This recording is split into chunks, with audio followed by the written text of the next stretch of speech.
বন্ধুরা, voice of Bithi channel থেকে আমি মিষ্টি মনি। নিত্য নতুন রোমান্টিক ভালোবাসার গল্প পেতে আমাদের চ্যানেলটি সাবস্ক্রাইব করে পাশে থাকা বেল আইকনটি বাজিয়ে দেবেন। লাইক এবং কমেন্ট শেয়ার করতে ভুলবেন না। ধন্যবাদ।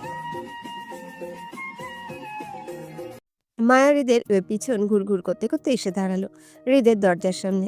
হৃদ নিজের দরজা সামনে পকেটে দুহাত গজিয়ে স্ট্রং হয়ে দাঁড়িয়ে পড়লো নির্লিপ্ত ভঙ্গিতে। না আশেপাশে তাকাচ্ছে আর না নিজের ফোন টিপছে। হৃদ টিনেজারদের মতো করে না ফোন চালায় আর না কোনো প্রকার সোশ্যাল সাইটে থাকে। পছন্দ না হৃদের এইসব কিছুই। নিজের পার্সোনাল টুকটাক কাজের জন্য একটা ফোন রাখে সাথে, আর প্রফেশনাল কাজের জন্য অফিসের কাছে সবসময় এক্সট্রা ফোন থাকে। জরুরি ভিত্তিতে এই হৃদকে দেওয়া হয় ফোন সাইডে কথা বলার জন্য, নয়তো হৃদ টোটালি ফোন ইউজ করে না। হৃদকে এক মনে দরজার সামনে দাঁড়িয়ে থাকতে দেখে মুহূর্তে কপাল কুঁচকায় মায়া। এবার হৃদ কেন দরজার সামনে ভাবে দাঁড়িয়ে আছে সেটাও বুঝলো না মায়া। তাই মায়া কপাল কুঁচকে হৃদের দিকে বেশ কিছুক্ষণ তাকিয়ে থাকে। এরপর বুঝতে পারলো আসলে বিষয়টা কি হয়েছে। মায়া সম্পূর্ণ বিষয়টা বুঝতে পারলো হৃদের দরজার লক বুথের দিকে তাকিয়ে। আর তখনই মায়া চমকালো, ভরকালো, হকচকিয়ে গেল যখন ট্যাপে দেখতে পেল রেড সিগন্যাল দেওয়া। মায়ের তৎক্ষণাৎ স্বর্ণাভে আসলো সে তো দিনে 12:30টার দিকে হৃদের রুমের দরজায় উল্টাপাল্টা লক লাগিয়ে 12 ঘন্টা সেট করেছিল, যেটা এখনও শেষ হয়নি। রেড সিগন্যাল হিসেবে আরও 10 মিনিট বাকি আছে ট্যাপের মধ্যে। ভয়ার্ত মেয়া বার কয়েক শুকনো ঢোক গিলে হৃদের দিকে ভয় ভয়ে নজরে তাকালো। নিজের করা কৃতকাণ্ডের জন্য হৃদের কাছে ধরা পড়ে যাবে বিষয়টা ভাবতেই মায়া ভয়ে আড়ষ্ট হলো মুহূর্তেই।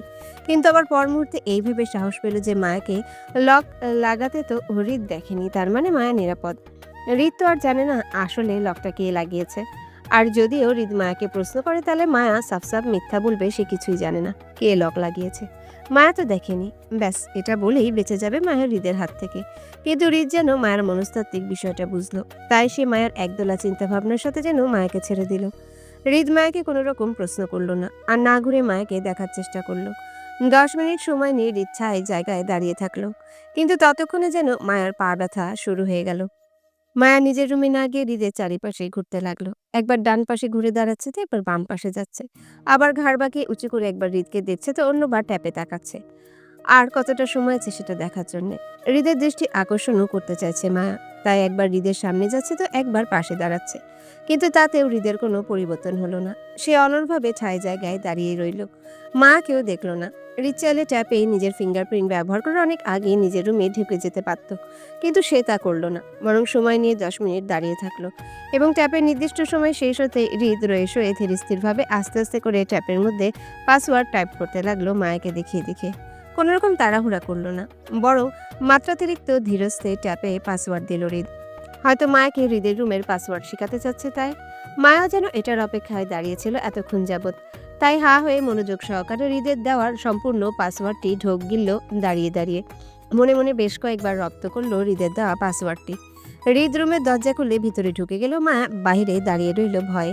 হৃদের রুমের ভিতরে ঢুকবে কি ঢুকবে না ভয় কাজ করলো মনের মধ্যে। যদি হৃদ ধমক দেয় মায়াকে তো ভাবুক, মায়ের চিন্তিত বিষয়টি যেন হৃদ বুঝতে পারলো, তাই নিজের রুমে যাওয়ার 10 সেকেন্ড পরপরই শব্দ করে মায়ের মুখের উপর দরজা লাগিয়ে দিল হৃদ।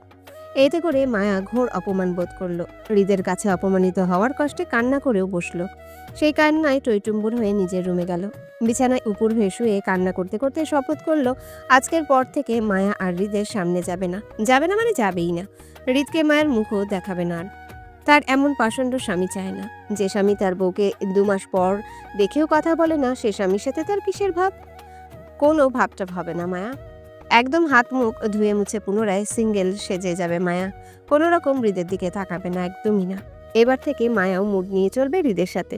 দরকার হলে মায়ার মাথায় 1 হাত লম্বা ঘোমটা দিয়ে চলবে, তারপর এমন পাষণ্ড স্বামীকে সে তার মুখ দেখাবে না, কিছুতেই না। মন খারাপের ভাব নিয়ে মায়া আর গেল না নিচে রাতের খাবার খেতে। হৃদের সাথেও আর দেখা হলো না মায়ার। হিনা খানের বারবার ডাকার পর এক প্রকার জেদ ধরে রুমে শুয়ে রইল মায়া। একটা সময় সে ঘুমিয়ে গেল কান্না করতে করতে, কিন্তু পেটে ক্ষুধায় বেশিক্ষণ ঘুমাতেও পারল না। ছটফট করতে করতে পুনরায় ঘুম ভেঙে গেল। তখন বাজে রাত 2:15। বিছানার একপাশে রেহানা বেগমকে ঘুমিয়ে থাকতে দেখলো মায়া। জুই যে ফিহার সাথে ঘুমিয়েছে সেই বিষয়টিও বুঝতে পারল মায়া। কিন্তু মায়ের ক্ষুধায় পেট চেপে ধরে উঠে দাঁড়ালো, কারণ ততক্ষণে মায়ের ঘুমের রেশ সম্পূর্ণ কেটে গেছে। ডিম লাইটের আচ্ছা আলোয় আলোকিত চারিপাশ। মায়া কিচেনে গিয়ে ফ্রিজ থেকে টুকটাক খাবার খেলো।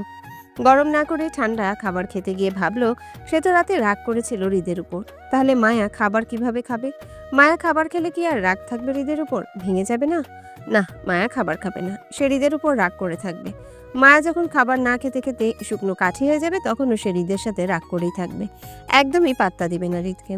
অজ্ঞাত মায়া কিচেনে খাবারগুলো ছড়িয়ে রেখে উঠে গেল, ফ্রিজেও তুলে রাখলো না। প্রচন্ড পেটের ক্ষুধায় সিঁড়ি বেয়ে নিজের রুমের দিকে যেতে যেতে ঘাড় ঘুরিয়ে তাকালো হৃদের দরজার দিকে। সাথে সাথেই দাঁড়িয়ে গেল মায়া। তৎক্ষণাৎ কিছু একটা ভেবে হৃদের দরজার সামনে গিয়ে দাঁড়ালো মায়া। এখন গভীর রাত, নিশ্চয়ই হৃদ এখনো গভীর ঘুমে মগ্ন। তাই মায়া যদি এই সুযোগে হৃদের রুমে উকিও মারে, নিশ্চয়ই হৃদ সেটা বুঝতে পারবে না। তাছাড়া মায়া যে হৃদের সাথে রাগ করেছে সেটা কি আর হৃদ জানে নাকি? জানে না তো। তাই মায়া নিজের রাগটা না হয় সকাল থেকে হৃদের উপর দেখাবে, এখন থাক। তাছাড়া রাতে স্বামীর সাথে রাগ করা বারণ, যেই ভাবা সেই কাজ।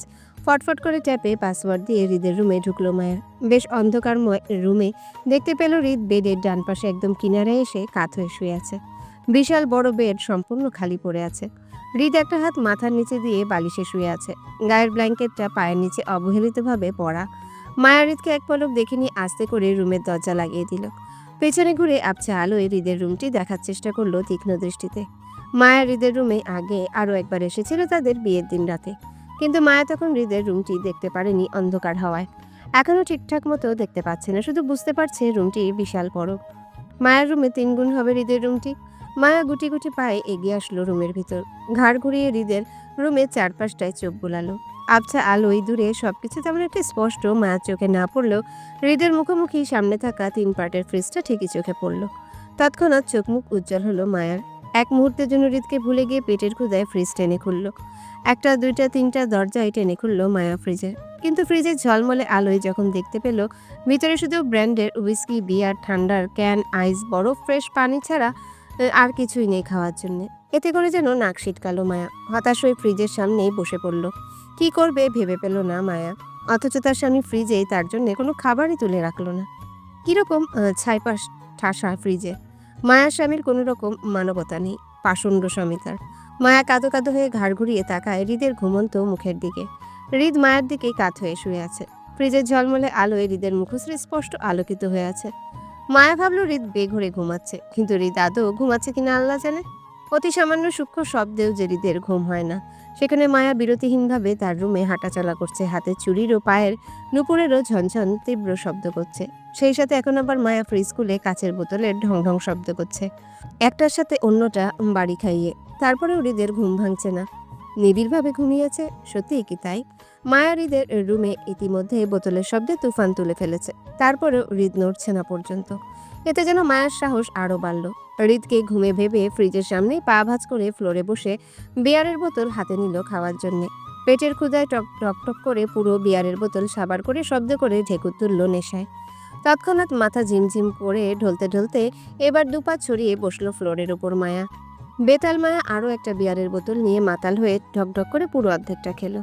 আর খেতে পারছে না ভেবে সেইভাবেই উঠে দাঁড়ালো নিজের রুমে যাওয়ার জন্য। কিন্তু দুলতে দুলতে পড়ে যেতে নিলেই ফ্রিজের দরজা ধরে নিজের ব্যালেন্স ঠিক করে ঘাড় ঘুরিয়ে তাকালো হৃদের দিকে, মাতাল নিবু নিবু চোখে। সাথে সাথে মায়ার চোখাচোখি হলো হৃদের গভীর চোখের সাথে। ফ্রিজের ঝলমলে আলোয় স্পষ্ট হলো হৃদের জাগ্রত হওয়া গভীর চোখ দুটো মায়ের দিকে তাক করা। মায়া নেশার ঘরে হৃদের জেগে থাকার বিষয়টা বুঝতে না পেরে তাই নিজের দু চোখ টেনে খুলে ভালো করে তাকাতে চাইলো হৃদের দিকে। কিন্তু দূর থেকে হৃদের জেগে থাকা বিষয়টা মায়া স্পষ্ট বুঝতে পারছে না বলে ফ্রিজ খোলা রেখে মায়া দুলতে দুলতে এগিয়ে যেতে চাইলো হৃদের দিকে। কিন্তু নেশার তাড়নায় মায়া নিজের পায়ের সাথে পা বেজে উল্টে পড়লো হৃদের সামনে ফ্লোরে কার্পেটের উপর, যার ফলে সাথে সাথে মায়ের হাত খোপা করা চুলগুলো সব এলোমেলোভাবে তার মুখ, পিঠে ও ফ্লোরের উপর ছড়িয়ে পড়ল। বিরক্তিতে মায়া নাক মুখ গুজে উঠে বসলো, ঠোঁট উল্টিয়ে মুখের উপর পড়া চুলগুলো সব ঠেলে কাঁধের পিছনে দিল। হৃদের দিকে তাকিয়ে দেখলো হৃদ তখনও চোখ বন্ধ করে ঘুমিয়ে আছে। মায়া পুনরায় উঠে দাঁড়াতে চাইল, কিন্তু পুরোপুরি মাতাল হওয়ায় মায়া উঠে দাঁড়াতে না পেরে নিজের হাঁটুতে ভর দিয়ে হামাগুড়ি দিয়ে পৌঁছালো হৃদ অব্দি। হৃদ তখনও আগের ন্যায় শুয়েছিল চোখ বন্ধ করে। হৃদ বিছানার একদম কিনারায় শোয়ার কারণে হৃদের সামনে অর্ধ হাত জায়গায় বাকি ছিল মাত্র খালি জায়গা হিসেবে। মায়া তাতে নিজের জায়গা করে নিল। মাতাল অবস্থায় কোনো রকম উঠে বসলো হৃদের পেট বরাবর সেই খালি জায়গাটায়। তারপর হৃদের মাথার নিচে দেওয়া হাতটার উপর মায়া নিজের মাথা রেখে হৃদের মুখোমুখি হয়ে শুয়ে পড়ল দুলতে দুলতে। কিন্তু হৃদের সামনে খুবই অল্প জায়গায় হওয়ায় মায়া ঠিকঠাক মতো শুতে পারছে না। আবার মায়া একটু বাঁকা হলে পড়ে যাচ্ছে এমন একটা ভাব। তারপর আবার হৃদের রুমের এসিও হাই টেম্পারেচার ছাড়া, তাই মায়ার ঠান্ডাও লাগছে খুব। তাই মাতাল মায়া চেপে চেপে গিয়ে হৃদের বুকের সাথে মিশে জড়িয়ে শুলো। কিন্তু তাতেও যেন মায়া আরাম পাচ্ছে না, শান্তিও লাগছে না। আবার অল্প জায়গায় হওয়ায় পড়েও যেতে যাচ্ছে বারবার, ব্যালেন্স ঠিক রাখতে পারছে না। তাই বিরক্তিতে মায়া উঠে বসলো তৎক্ষণাৎ। মায়া নিজের সিকিউরিটির জন্য প্রথমে হৃদের একটা পা টেনে নিজের শরীরের উপর উঠালো। তারপর হৃদের পায়ের কাছে অবহেলিত পড়ে থাকা ব্ল্যাঙ্কেটটা টেনে দুজনার গায়ে দিল গলা অবধি, এবং পুনরায় আগের ন্যায় হৃদের হাতের উপর মায়ার নিজের মাথা রেখে হৃদের মুখোমুখি হয়ে শুয়ে পড়ল। দুজনের নিঃশ্বাসই একে অপরের উপর আছড়ে পড়ছে। মায়া হুঁশে থাকলে হয়তো এতক্ষণে হৃদের বেগতিক বুকে ধরফরের শব্দটা শুনতে পারত স্পষ্ট, এবং বুঝতে পারত হৃদ কতটা শিহরিত হচ্ছে তার কথা কাজে। কিন্তু আফসোস, মায়া হুঁশে নেই, তাই বুঝলো না কোনো কিছু, বরং সে নিজের কাজই চালিয়ে গেল হৃদের সামনে, থেমে থাকলো না। একই ব্ল্যাঙ্কেটের ভিতর হৃদের সাথে জড়িয়ে থাকে মায়া। এবার হৃদের উপরের মুক্ত হাতটি টেনে মায়ার পিঠের উপর রাখলো মায়াকে জড়িয়ে ধরার জন্যে। তারপর নিজের ছোট ছোট হাত দুটো দিয়ে মায়া হৃদের দু হাতের নিচ দিয়ে গলিয়ে হৃদের পিঠ শক্ত করে জড়িয়ে ধরে। মায়া নড়ে চড়ে আরো খানিকটা হৃদের দিকে চেপে চেপে গিয়ে হৃদের বুকের সাথে মিশে গেল তৎক্ষণাৎ। হৃদের গলাতে মায়া নিজের মুখ গুজিয়ে আরাম করে শুতেই পুনরায় চোখ মেলে তাকালো হৃদ। আর তখনও হৃদের কানে আসলো মায়ার অস্পষ্ট স্বরে মাতাল কণ্ঠে হৃদের গলায় মুখ গুজিয়ে বিড়বিড় করে বলছে, আপনাকে মিস করেছি তো মিস্টার ভিলেন। আপনি কেন আমার সাথে এতটা দিন দেখা করলেন না?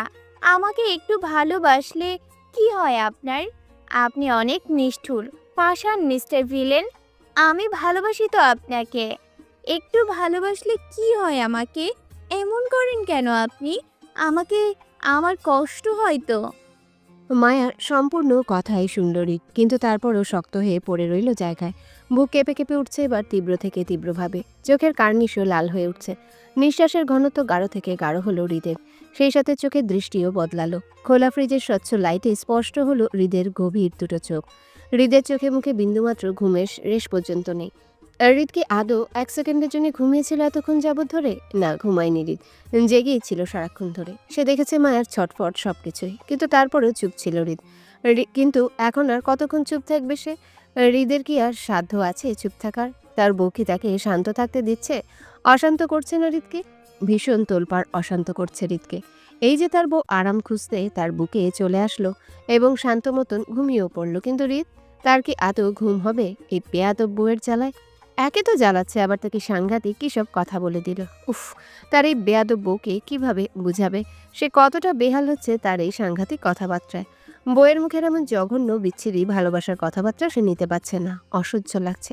বেহায়া, বিচ্ছিরি, অবাধ্য মনটাও তার এই মুহূর্তে বউ বউ করছে, শান্তিতে থাকতেই দিচ্ছে না। অবাধ্য মন বেয়াদব বউয়ের পাল্লায় পড়ে তাকে শান্তিতে ঘুমাতে দিচ্ছে না। উফ, যদি হৃদই শান্তিতে ঘুমাতে না পারে, তাহলে সে কেন বেয়াদব বউকে শান্তি মতন ঘুমাতে দিবে? এত সহজ হৃদকে জ্বালিয়ে শান্তি মতন ঘুমানোটা? হৃদ হতে দিবে সেটা? কখনোই না। বরং দুজনই সমান ভাগাভাগি করে জ্বালা বন্টন করবে। হৃদের মানসিক অশান্তিটা ভাগ করবে বেয়াদব বউয়ের সাথে।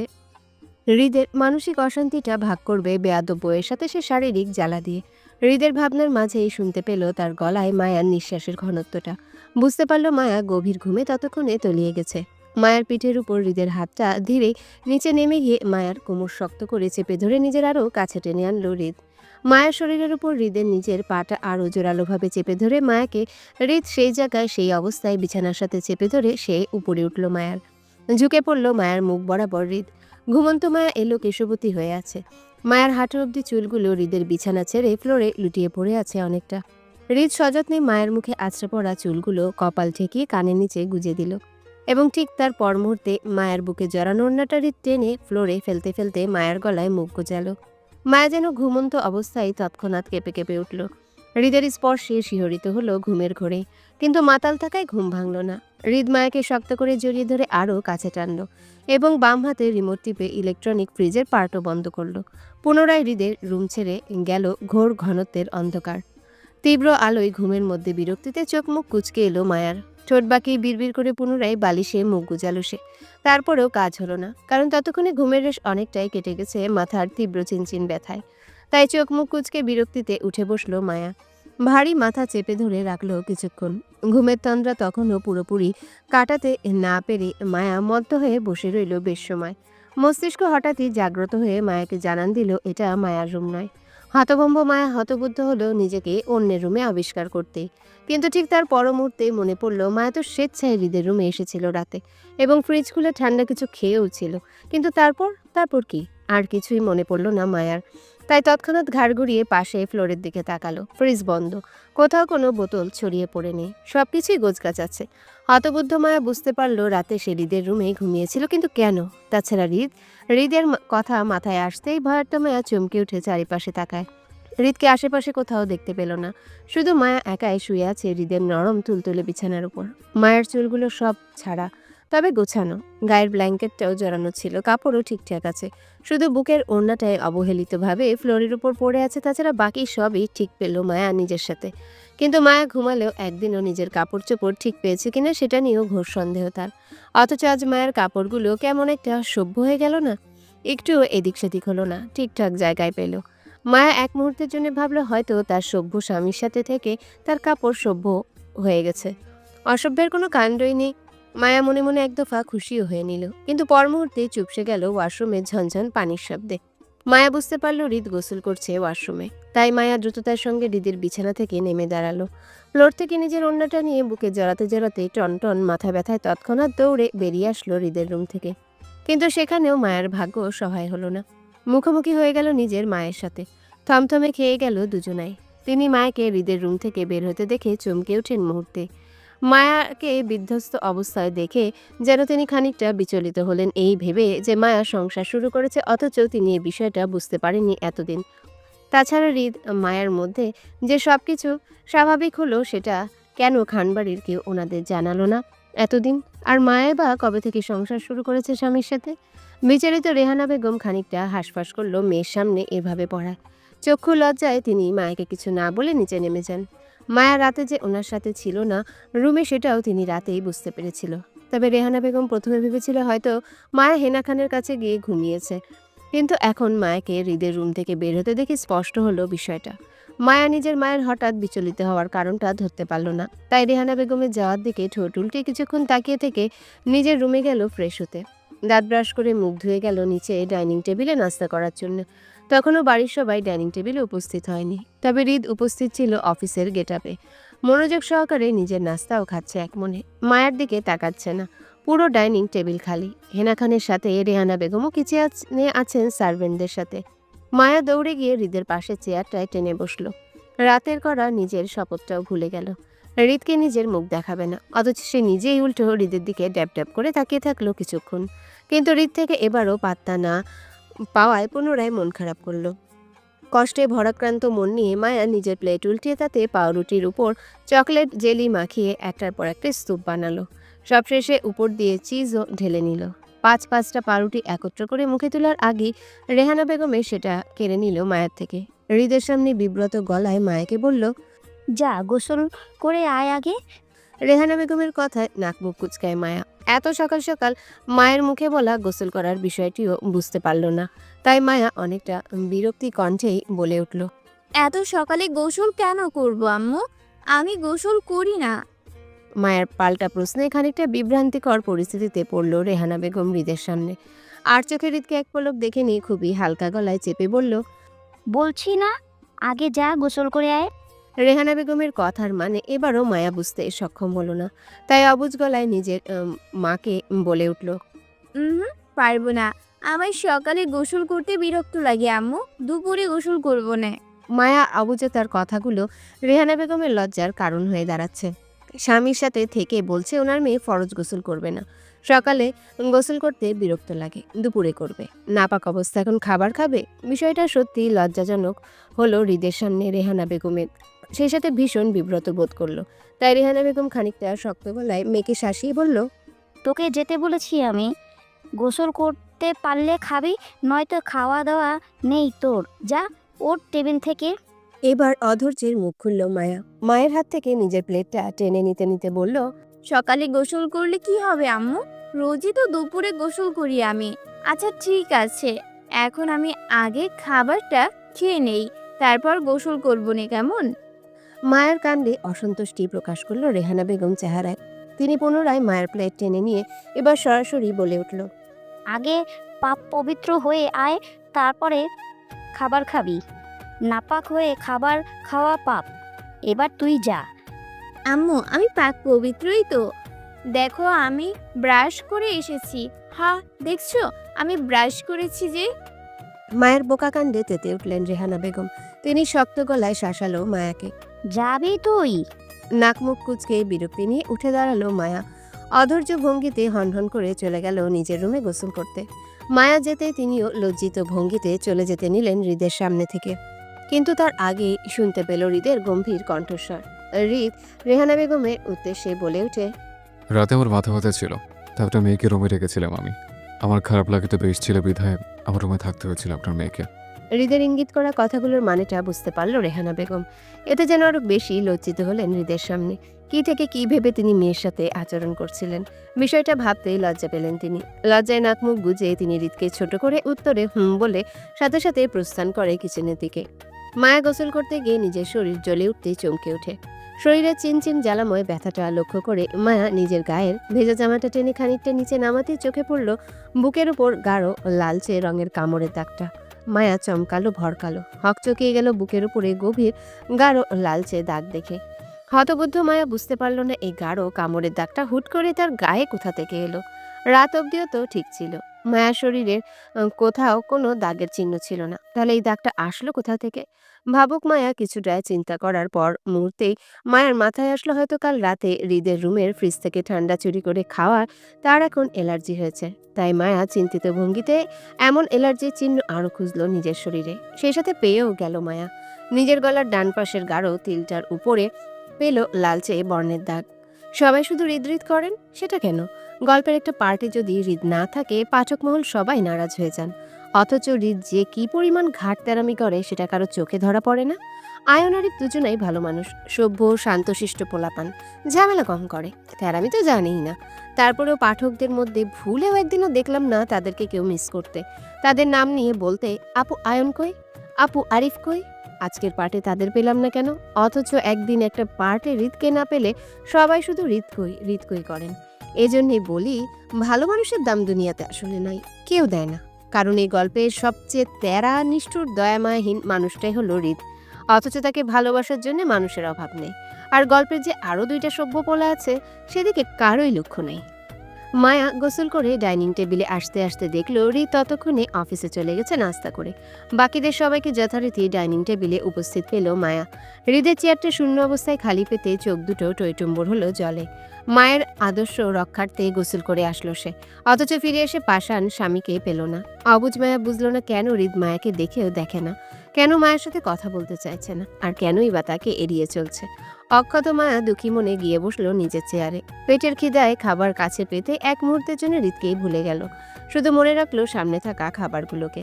মায়া খাওয়ার মধ্যে দিয়ে জোরালো প্রশ্নের সম্মুখীন হলো হেনা খানের। তিনি অত্যন্ত সূক্ষ্ম চোখে মায়ের গলার কামড়ের দাগটা পর্যবেক্ষণ করে বলে, এই তোর গলায় কি হয়েছে? কিসের দাগ ওটা? হেনা খান হঠাৎ প্রশ্নে থমথমে খেয়ে যায় রেহানা বেগম। যদিও হৃদ বলেছে তাদের মধ্যে কিছু হয়নি, তারপরেও সংকোচতায় আর ফিরে তাকাতে পারেনি মায়ের দিকে। চেপে থেকে খাবার খেতে লাগলো। কিন্তু উপস্থিত বাকিদের সবার নজর ঠিক গেল মায়ের গলায় গাঢ় লাল কালচে হয়ে থাকা দাগটার দিকে। তীক্ষ্ণ দৃষ্টিতে তাকিয়ে থাকলো সবাই, কিন্তু মায়ের বিশেষ কোনো পরিবর্তন হলো না এবং খেতে খেতে স্বাভাবিকের ন্যায় উত্তর করলো হেনা খানের প্রশ্নে। অ্যালার্জি হয়েছে দাদি। খানিকটা উত্তেজনায় মায়ের দিকে এগিয়ে আসলো হেনা খান। মায়ের মাথাটা টেনে নিজের দিকে উপরে তুলল। মায়ের গলার দাগটা চিন্তিত ভঙ্গিতে দেখে বললেন, সে কি হঠাৎ অ্যালার্জি হলো কি করে তোর? কি খেয়েছিস তুই? রাতে তো কিছু খেলি না, তাহলে অ্যালার্জি হলো কি করে? খেয়েছি তো দাদি, মধ্যরাতে ফ্রিজ থেকে ঠান্ডা খেয়েছিলাম, তারপর থেকেই এমনটা হয়েছে। মায়ের কথাটা ঠিকঠাক গ্রহণযোগ্য হলো না হেনা খানের। তিনি কিছু বলবেন তার আগেই সামনে থেকে তীক্ষ্ণ প্রশ্নের সম্মুখীন হয় আরাফ খানের। তিনি বললেন, ঠান্ডায় কি অ্যালার্জি আছে নাকি তোমার সোনামা? কোনো ঠান্ডা খেয়েছিলে তুমি? নাম কি? নামটা জানি না, খাওয়ার সময় লক্ষ্য করিনি দাদা ভাই। ঠান্ডায় অ্যালার্জি আছে কি না তাও তো জানি না আমি। আজ প্রথমই এমনটা হয়েছে আমার সাথে। কেউ কোনো প্রশ্ন করলো না আর এই নিয়ে মায়াকে। স্বাভাবিকভাবেই বিষয়টা নিল সবাই। হেনা খান স্বাভাবিক কণ্ঠে বলল, খাওয়ার পর আমার থেকে অ্যালার্জির একটা ট্যাবলেট খেয়ে নিবি কেমন? বলা যায় না যদি আরও বাড়ে। সতর্কতা থাকা ভালো। আমি ফ্রিজে ঠান্ডাগুলো এক্সচেঞ্জ করে নেবো এবার। তুই খা, খেয়ে কলেজে যা। কেন আমি হসপিটালে যাব না? যাবি বিকেল করে, আমি নিয়ে যাব, কিন্তু এখন তুই কলেজে যা। 2 মাস ধরে কলেজ বন্ধ যাচ্ছে তোর, পড়া মিস যাচ্ছে। কলেজে শুরু হয়েছে মাত্র 3 মাস হলো, তার মধ্যে 2 মাস তোর বন্ধ গেল। পড়াশোনা কতটা পিছিয়েছিস খবর আছে তোর? তাই বাহানা না দিয়ে কলেজে যা তাড়াতাড়ি। অসন্তুষ্টির গলা ঝাড়ল মায়া। বিরক্তি ভঙ্গিতে বলল, আচ্ছা। পিঙ্ক কালারের বোরখা পরিহিত মায়াকে কলেজ ব্যাগে সিঁড়ি বেয়ে নামতে দেখে চমকে উঠে হেনা খান। তিনি ডাইনিং টেবিলে গুছানোর সময় চোখে পড়ল মায়াকে বোরখা পরিহিত অবস্থায় কলেজ ব্যাগ কাঁধে চাপিয়ে সিঁড়ি বেয়ে নিচে নামতে। সাথে অবশ্য জুইও রয়েছে। মায়া কলেজে যাবে তো জুই রেহানা বেগমের সাথে হসপিটালে যাবে। হেনা খান হাতে প্লেটটা শব্দবিহীন টেবিলের উপর রেখে সম্পূর্ণ দৃষ্টিতে তাকালো মায়ার দিকে। মায়ের গায়ে কাজবিহীন একদম নর্মাল মিহি জর্জেটের মধ্যে পিঙ্ক কালারের বোরখা জড়ানো, মাথা ঘুরিয়ে হিজাব করা, তার মুখে একই পিঙ্ক কালারের মাস্ক, সেই সাথে হাতেও হালকা ডিজাইনের পিঙ্ক কালারের হাত মোজা পরা, পায়ে মোজা পরে উপরে কলেজের শু পরা। সব মিলে একদমই পর্দা প্রধানশীল নারী লাগছে মায়াকে। হেনা খান খানিকটা কেঁপে উঠল যেন মায়ের এই রূপ দেখে। সমাজের উচ্চ শ্রেণীর মানুষ হওয়ায় খান বাড়ির বংশধরদের মধ্যে কোনো নারী পর্দা করে না। তাদের উচ্চ শ্রেণীর সমাজের সাথে হয়তো যায় না, তাই কেউ কখনোই করে না। কিন্তু মায়াকে হঠাৎ পর্দায় দেখে মনে শান্তি লাগলেও আবার অশান্ত হলেন এই ভেবে যে তিনি তো মায়াকে কোনোরূপ বোরখা কিনে দেয়নি। তাহলে মায়া বোরখা পেল কোথায়? মায়ের মুখোমুখি এসে দাঁড়ালো হেনা খান, থমথমে গলায় বলল, হঠাৎ বোরখা পরলি যে? আজ থেকে আমার বোরখা পরেই চলতে হবে দাদা। উনি নিষেধ করেছেন বোরখা না পরে বাইরে যেতে, তাই বোরখা পরেছি। হেনা খান আর মায়ার কথোপকথন ড্রয়িং রুমে সোফা থেকে ঘাড় ঘুরিয়ে তাকায় ফিহা, রেহানা বেগম ও আরাফ খান। তারা টুকটাক কথা বলছিল নিজেদের মাঝে, আর মায়ের জন্য আরাফ খান অপেক্ষা করছিল। তিনি মায়াকে কলেজে নামিয়ে দিয়ে অফিসে যাবেন বলে। কিন্তু মায়াকে বোরখা পরে দাঁড়িয়ে থাকতে দেখে খানিকটা অবাক তারাও হয়েছে। হেনা খান মায়ের কথার প্রেক্ষিতে পুনরায় প্রশ্ন করে মিহি কণ্ঠে। তিনি বলেন, রিত বোরখা পরতে বলেছে তোকে? হুম এসব বোরখা রিত কিনে দিয়েছে তোকে? হুম কবে? 2 মাস আগেই যেদিন নাকফুল পরেছিলাম সেই দিন তো কিনে দিয়েছিল উনি। তুমি দেখোনি? মায়ের কথায় দীর্ঘ নিঃশ্বাস ফেলেন হেনা। মনের মধ্যে অত্যন্ত শান্তির ঢেউ খেলে গেল মায়ের কথা শুনে। অবশেষে তিনি পেরেছেন রিতকে সংসারী করতে, আর কোনো চিন্তা নেই ওনার। এবার মায়া ভালোই ভালোই অনার্স পাসটা করলেই হলো। ঘটা করে আবারও বিয়ে দিবেন তিনি দুজনার। কিন্তু ততদিনে মায়ার পরিবার ঝামেলা না করলেই হলো। দুপুর 2টা সময় মাফিক আয়ন নিজের গাড়ি ছুটিয়ে হসপিটালের গেট ধরে ভিতরে ঢোকার সময় বেখেয়ালি চোখ যায় রাস্তার পাশে দাঁড়িয়ে থাকা জুইয়ের উপর। অত্যন্ত হাসি মুখে দাঁড়িয়ে কথা বলছে শুভর সাথে, হাতে ফুচকার প্লেট, চোখে ঠোঁটের সাথে মৃদু মাথা নাড়িয়ে হেসে হেসে কথা বলছে জুই। তার ঠিক পাশেই অবশ্য ফিহাও দাঁড়িয়ে আছে, কিন্তু সেদিকে চোখ গেল না আয়নের। তার তীক্ষ্ণ দৃষ্টি আপাতত জুইয়ের উপরই। মেয়েটা অকারণে অত্যন্ত বেশি হাসে আজকাল। অযথা হাসিটাও এক প্রকার বিরক্তির কারণ হলো আয়নের। আয়নের সমস্যাটা এটা না যে জুই বেশি হাসে, তার সমস্যা হলো জুইয়ের হাসিটা নিয়ে।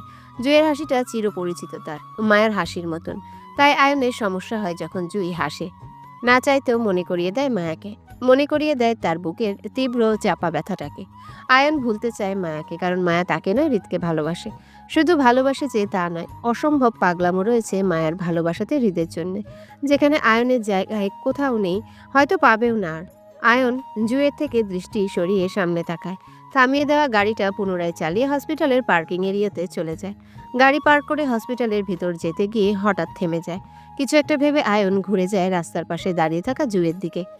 গেট ধরে বের হতে আবারও চোখে পড়ল জুইকে। ততক্ষণে শুভ জুইকে পানির বোতল এগিয়ে দিচ্ছে পানি খাওয়ার জন্যে, আর জুইয়ের ফুচকা প্লেট নিজের হাতে নিচ্ছে যত্ন সহকারে। আশেপাশে পরিচিত কাউকে আর দেখল না আয়ন। তবে চোখ ঘোরাতেই ফিহাকেও দেখলো পাশে দাঁড়িয়ে ফুচকা খাচ্ছে, তবে অল্প একটু দূরে দাঁড়িয়ে আছে। আয়ন কপাল কুঁচকে এলো জুই শুভর ঘনিষ্ঠতা দেখে। পর মুহূর্তেই ভাবলো হয়তো দুজন প্রেমিক প্রেমিকার যোগল হবে।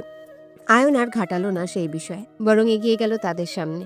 নিজের উপস্থিত জানান দিতে গলা ঝেড়ে গম্ভীর কণ্ঠে বলল আয়ন। জুই, আপনি আমার কেবিনে আসুন 10 মিনিটের মধ্যে। জুই পানি খাচ্ছিল আয়নের হঠাৎ কথায় নাকে মুখে উঠল সঙ্গে সঙ্গে। জুইকে শান্ত করার জন্য ততক্ষণে শুভ জুইয়ের মাথায় ধীরে ধীরে হাত বুলিয়ে দিচ্ছে খানিকটা অস্থির ভঙ্গিতে। জুই থামল। আর চোখে তাকালো আয়নের দিকে। আয়নের দৃষ্টি বেশ তীক্ষ্ণ ও প্রখর। তাদের দিকেই তাক করা কপাল কুঁচকে। জুই কিছু বলতে পারল না, তবে তার আগেই মুখ খুলল শুভ। অত্যন্ত ভদ্রতার স্বরূপ হেসে বলল, আরে ডক্টর আয়ান যে, আপনি তো আচ্ছা লোক, হুটহাট উপস্থিত হয়ে চমকে দেন আমাদের। এবার কিন্তু তা থেকে একটু বেশি হয়ে গেল। আমাদের জুই ভয় পেয়েছে। ডাক্তার হয়ে সুস্থ মানুষকে রোগী বানাতে নেই। যাই হোক, তা জুইকে কি দরকার আপনার? কেবিনে কেন যাবে? কিছু বলবেন নাকি আপনি?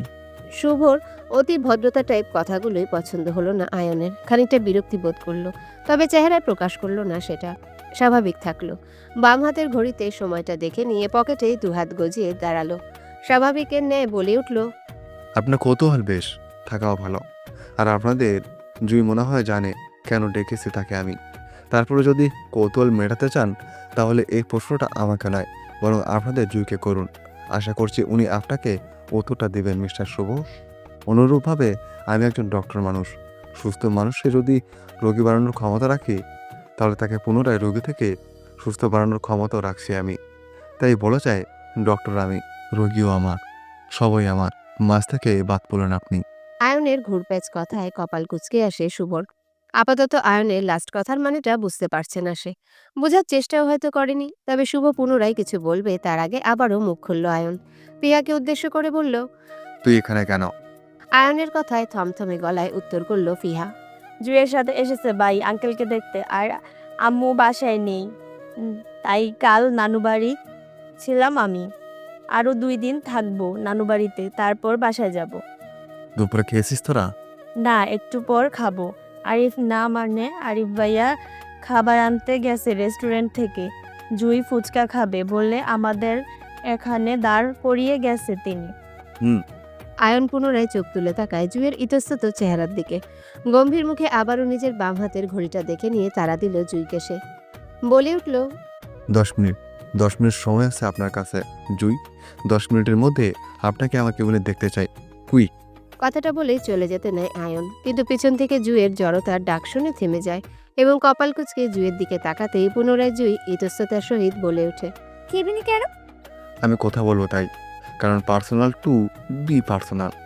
আমি পার্সোনাল কিছু অবশ্যই কারোর সামনে বা রাস্তায় দাঁড়িয়ে কথা বলবো না, তাই না? তাই বলছি আপনার হাতে 10 মিনিট সময় আছে। আমার কেবিনে আসুন দ্রুত, নয়তো 11 মিনিটের মাথায় যেটা হবে সেটা নিশ্চয়ই শোভনীয় কিছু হবে না আপনার জন্য। So be quick and come fast. আয়নের কথা শেষ করে যে ধাপে এসেছিল সেই ধাপে আবারও চলে গেল। শুভ আয়নের হঠাৎ আচরণটা বুঝতে না পারলেও জুই ফিহা ঠিকই বুঝতে পারছে কেন আয়ন জুইয়ের সাথে আলাদা করে কথা বলতে চাইছে। থমথমে পরিবেশ। আয়নের কেবিনে জড়তা নিয়ে বসে আছে জুই, আর বারবার আর চোখে আয়নের কর্মকাণ্ড দেখছে। আয়ন স্বাভাবিক ভঙ্গিতেই নিজের কেবিনের সেলফের তাকের মধ্যে কিছু একটা খুঁজে চলেছে মনোযোগ সহকারে। পেয়েও গেল অবশেষে। নীল কভারের একটা পাতলা ফাইল হাতে নিল। পৃষ্ঠা উল্টিয়ে চেক করলো ফাইলটা ঠিক আছে কিনা। সঠিক ফাইল হতেই স্বস্তির ভঙ্গিতে পুনরায় নিজের চেয়ার টেনে বসলো জুয়ের সামনে। স্বাভাবিক ভঙ্গিতে জুয়ের সামনে নীল ফাইলটা টেবিল ঘেঁষে এগিয়ে দিতে দিতে বলল আয়ন, একবার ফাইলটা চেক করে নিন জুই, দেখুন সবকিছু ঠিকঠাক আছে কিনা। এখানে আমাদের বিয়ের কাবিননামা আছে, সাথে আমাদের ডিভোর্সের নোটিশনামাও। অবশ্য এখনও ডিভোর্স পেপার বানানো হয়নি, তবে এই নোটিশনামা দেখেই অল্প দিনের মধ্যেই ডিভোর্স পেপারও বানানো হয়ে যাবে। আপনি শুধু একটাবার চেক করে আমাকে জানান। আয়নের কথায় মুহূর্তে সমস্ত কায়া নাড়িয়ে বুক কেঁপে উঠল জুয়ের। নিঃশ্বাস আটকে আসায় টেবিলের নিচ দিয়ে নিজের জামা চেপে ধরল শক্ত করে। কষ্টে গলা জমে আসলো আয়নের মুখে ডিভোর্স শব্দটা শুনে। জুই জানতো এমন কিছুই হবে, আগে থেকে পূর্ব প্রস্তুত ছিল। তারপরেও নিজেকে সংযম করতে কষ্টসাধ্য হচ্ছে। বেখেয়ালি জুই মাথা নিচু করে মত্ত হয়ে কিছুক্ষণ বসে রইল। নিজের কষ্টগুলো সংযম করে নিজেকে স্বাভাবিক রাখার চেষ্টা করলো, সফল হলো। মুখে দারুণ হাসি রেখে নর্মাল হলো। চোখ তুলে তাকালো আয়নের কুঁচকে আসা চেহারার দিকে। জুই নিজের মনোবল শক্ত করতে আয়নের সামনে সকল প্রকার জড়তা ইতস্ততা কাটিয়ে স্বাভাবিকের ন্যায় বসে মিষ্টি হাসলো। হাত বাড়িয়ে সামনে থাকা ফাইলটা পুনরায় ঠেলে আয়নের দিকে দিতে দিতে দারুণ হেসে বলল, আপাতত দরকার নেই ডাক্তার সাহেব, আপনি আছেন তো চেক করার জন্য? আমার কিন্তু সেটাতেই চলবে। আপনি শুধু আমাকে সময় আর জায়গাটা বলে দিবেন কেমন? আমি নিজ দায়িত্বে এসে সাইন করে দেব ডিভোর্স পেপারে। জুয়ের স্বাভাবিকতা দেখে আয়ন চমকালো না বিন্দুমাত্র, বরং স্বাভাবিক লাগলো। লাগাটাই স্বাভাবিক। বিয়েটা অনাকাঙ্ক্ষিত ছিল, তাই দুজনের কারো মধ্যেই ভালোবাসা নামক জিনিসটা নেই। তাই কেউ কাউকে ছেড়ে দেওয়ার কষ্ট পাওয়ার কথা না। আয়ন মনোযোগী হলো না সেই বিষয়ে। তবে নীল ফাইলটি পুনরায় এগিয়ে দিল জুয়ের দিকে এবং নিজের কথা শেষ করতে আবারও বলে উঠল, আপনি একবার চেক করুন, তাহলে সবটা বুঝতে পারবেন। আমাদের ডিভোর্স হতে আরও মাস খানিকটা সময় লাগতে পারে। তাতে আপনার সমস্যা হবে না তো? না। বেশ, তবে আরও একটা কথা ছিল আমার। জুই ফাইলের পৃষ্ঠা উল্টাতে উল্টাতে বলল। বলুন। আয়ন গম্ভীর চোখ তুলে তাকালো জুয়ের দিকে। জুইকে 2 সেকেন্ড দেখে নিয়ে বলল, দেখুন, আমাদের বিয়েটা যেভাবেই হোক না কেন, আপনি কিন্তু আমার ধর্মীয় ও আইনগত দিক থেকে আমার লিগ্যাল স্ত্রী। তাই স্ত্রীদের হক হিসাবে আমাদের ধর্মের একটা দেনমোহর দিতে হয় স্বামীকে। যদিও বিয়ের সময় দেওয়ার নিয়ম, কিন্তু আমাদের বিয়েটা স্বাভাবিক ছিল না বিদায় দেনমোহর দেওয়া হয়নি আমার। তাই আমি চাচ্ছিলাম কাবিননামার যে দেনমোহরটা দেয়া আছে সেটা আমি আপনাকে দিতে চাই ডিভোর্স পেপারের সাথে, যদি আপনার কোনো আপত্তি না থাকে তো। কেঁপে ওঠা বুকের সাথেও জুই দারুণ হাসলো। ফাইলটা বন্ধ করে চোখ তুলে তাকালো আয়নের দিকে। মিষ্টি হেসে গোছানো কথা বলল, সুন্দর চিন্তা ভাবনা আপনার। আমাদের সমাজে আপনার মতো সুন্দর চিন্তা ভাবনার মানুষ খুবই অভাবনীয় ডাক্তার। ভাগ্যিস আমার আপনার সাথে দেখা হলো, নয়তো সারা জীবন তো এই বিরহে কাটতে হতো। কেন আমার জীবনে এত সুন্দর চিন্তার মানুষ পেলাম না এই ভেবে। যাক, আপনি আমাকে ধন্য করলেন আমার জীবনে এসে, আমার চিন্তাটাও দূর করলেন।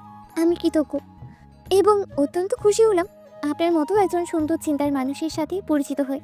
তবে একটা বিষয়ে খুশি হতে পারছি না ডক্টর, এই যে আপনার মতো উচ্চবিত্ত বড়লোক মানুষের স্ত্রী হয়েও খাবিননামার টাকা এত কম কেন হলো? মাত্র 20 লাখ টাকা। বেশি কম হয়ে গেল না? আমার তো পোষাচ্ছে না। এই ধরেন আপাতত আপনার মতো বড়লোক স্বামীর বউদের তো কাবিননামা হবে 2 থেকে 3 কোটি টাকার মতো। তাহলে তো পোষাবে আমাদের, তাই না? এই জন্যই বলছি, একটু কিপটামি হয়ে গেল না ডক্টর আমার কাবিননামার বেলায়? হয়েছে তো, ভীষণ বাড়াবাড়ি রকমের কিপটামি হয়েছে। তাই মানতে পারছি না বিষয়টি, সাথে কষ্টও লাগছে ভীষণ। এত বড়লোক স্বামী পটিয়ে বিয়ে করলাম, তাও লাভ হলো না। মাত্র 20 লাখ টাকার কাবিননামাটা আমার চলছে না ডক্টর। তাই আপনিই রেখে দিন এটা। আমার তরফ থেকে গিফট নয়, টিপস হিসেবেই আপনার দ্বিতীয় বিয়ের জন্য। ভালো হানিমুন প্যাকেজ তো নিশ্চয়ই পাবেন এই টাকায়। আপনার দ্বিতীয় বউ খুশি হবে, খুশি হয়েই যাবে, ভাবে স্বামী তার ভীষণ বড়লোক ও রোমান্টিক। সেই সাথে আমিও দয়ালু হয়ে যাব, এত টাকা টিপস হিসেবে আপনাকে দিতে পারি। আজকাল আমাদের সমাজে দয়ালু মানুষেরও বড্ড অভাব আছে ডক্টর। আপনি সুন্দর চিন্তার প্রেমে পড়ে আমিও ততক্ষণে দয়ালু হওয়ার চিন্তা ভাবনাটা করেই ফেললাম। কি ভালো না আইডিয়াটা? আমার কিন্তু দারুণ লাগছে ডক্টর। জুয়ের দীর্ঘ কথায় আয়ন দারুণ হাসল। শ্যামবর্ণের মুখে মায়াবী সেই হাসি। জুয়ের কথাগুলো তার মনে ধরেছে ভীষণ। মেয়েটা ছোট হলেও ভীষণ তেজি, বয়সের তুলনায় ম্যাচুরিটি বেশি, গোছানো কথাবার্তা, তাকে অপমানও করছে মিষ্টি ভাষায়।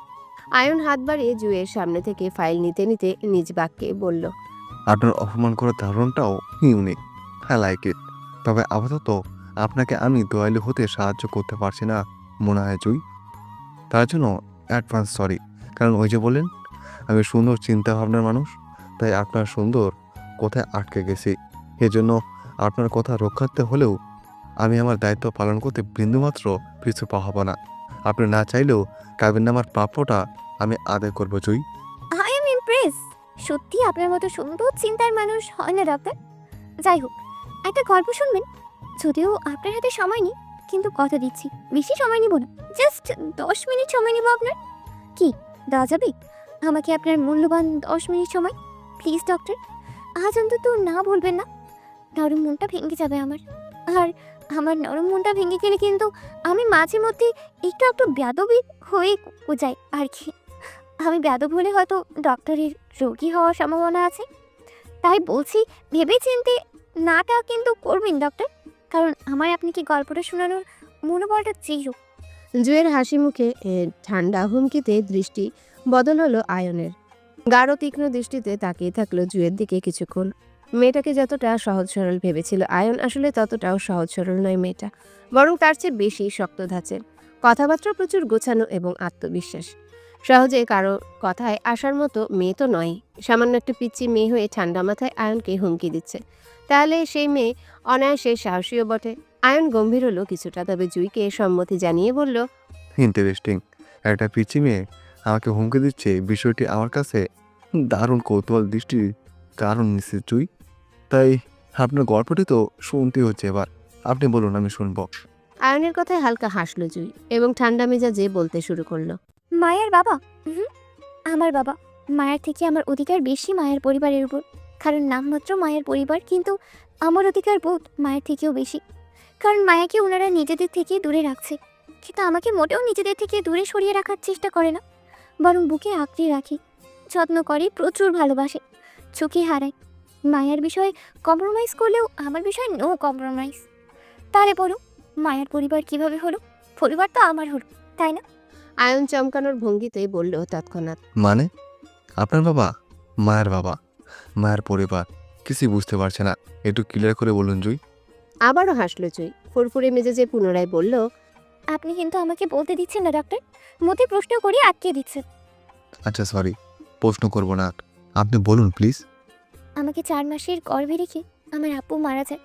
ব্রেন টিউমার ছিল দীর্ঘদিনের। আব্বু সেটা ধরতে পারিনি প্রথমে, কিন্তু যখন ধরতে পারলো তখন অনেকটা দেরি হয়ে গেছে। আব্বুর আম্মুর সাথেই বিয়ে হয়ে গিয়েছিল, আর তাদের ভুল স্বরূপ আমি আম্মুর গর্ভে চলে আসি।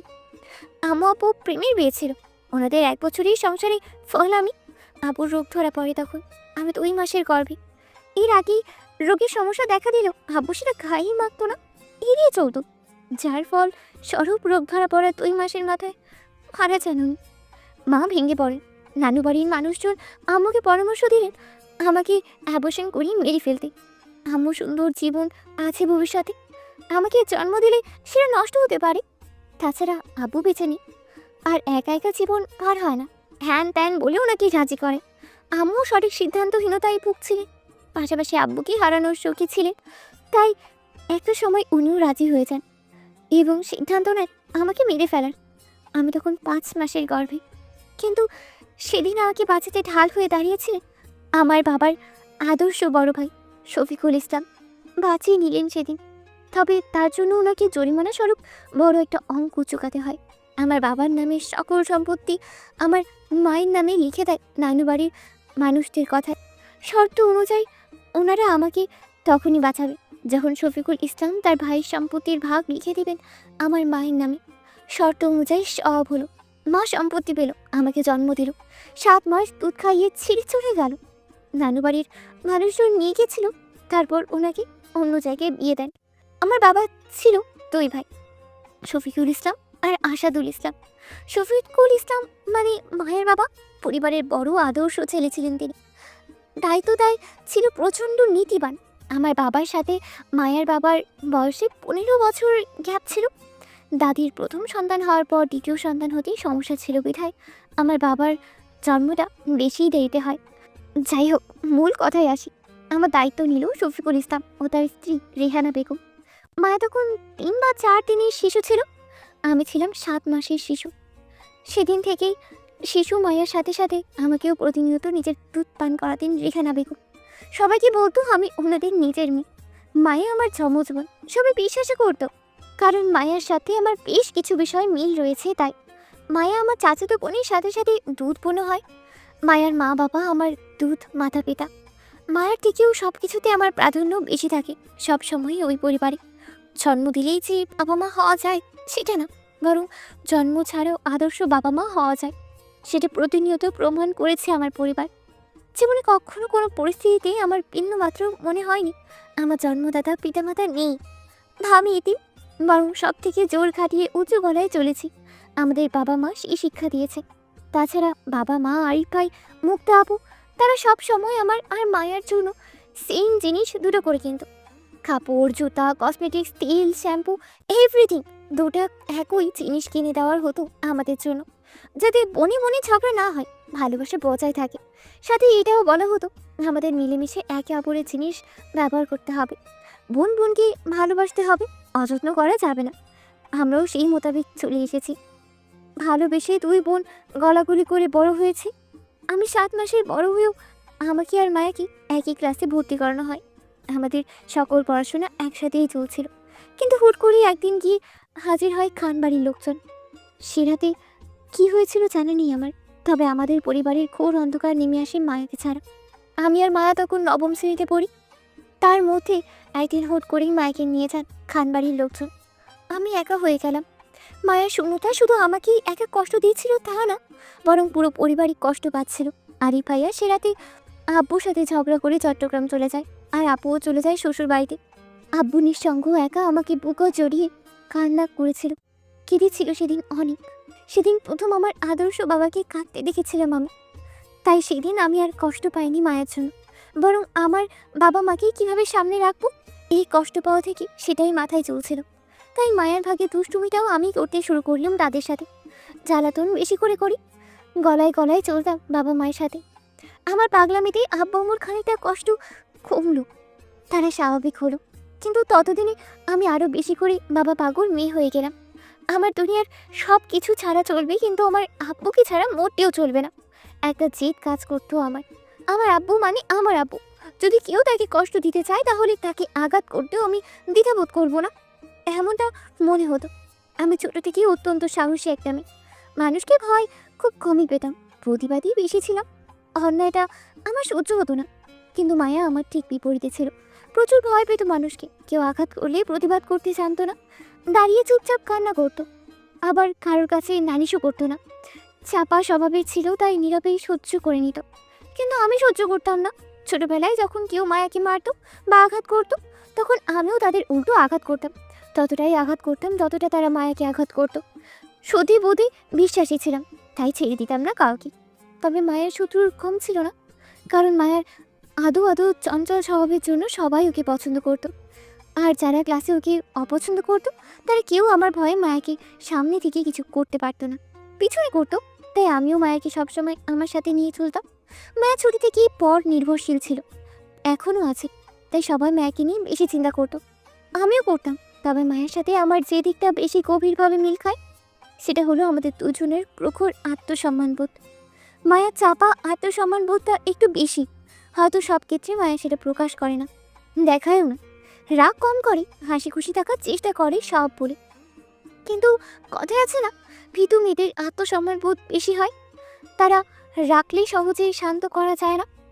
মায়ের ক্ষেত্রেও তাই, আমরা দেখেছি সেটা, খুব কাছ থেকে দেখেছি মায়াকে রাখতে, আত্মসম্মান বোধে টক বগিয়ে চলতে। অবশ্য মায়া সেদিন খানবাড়িতে যাওয়ার পেছনেও ওই আত্মসম্মান বোধটাই ছিল মূল কারণ।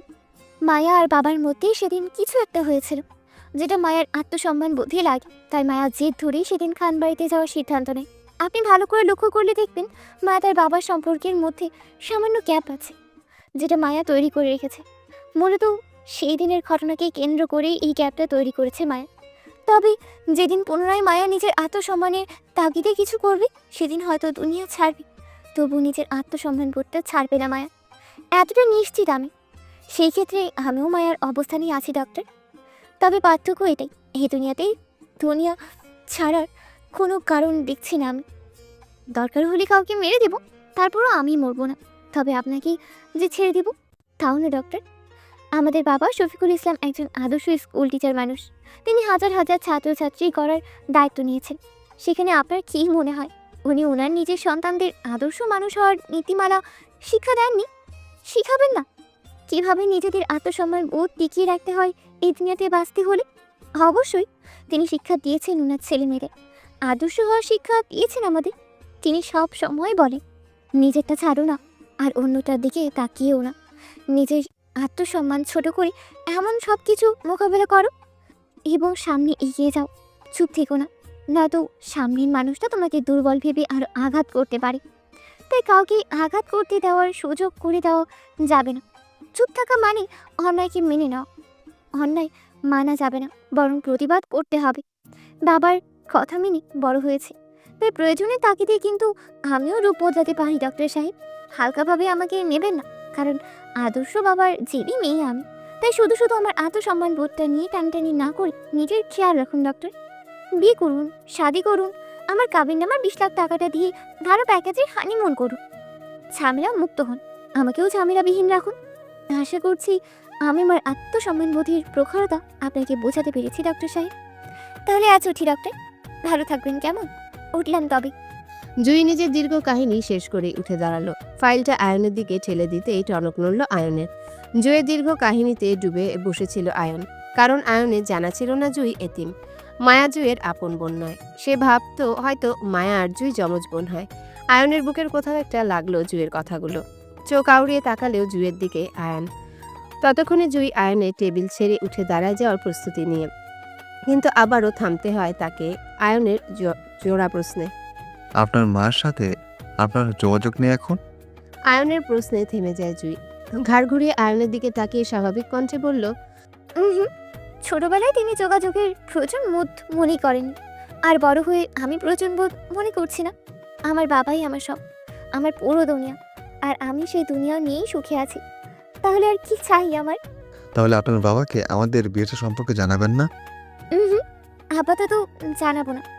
আগে বাবা শারীরিক মানসিকভাবে সুস্থ হোক, তারপর ততদিনে আমাদের ডিভোর্সও হয়ে যাবে। আর ডিভোর্স হয়ে গেলে বাবাকে বোঝাতে সমস্যা হবে না আমার। আপনি বরং শুধু ডিভোর্সের ব্যবস্থা করে ফেলুন দ্রুত, তাহলেই হবে। আর হ্যাঁ, ডিভোর্স তৈরির অর্ধেক টাকা অবশ্যই আমি দেব।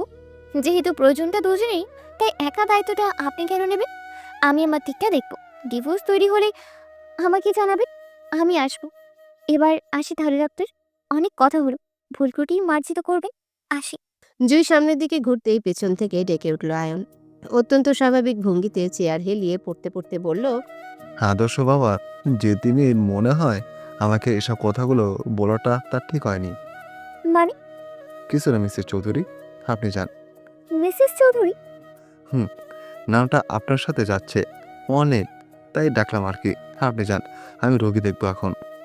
মায়ার খানবাড়িতে আছে আজ টানা 3 দিন হলো।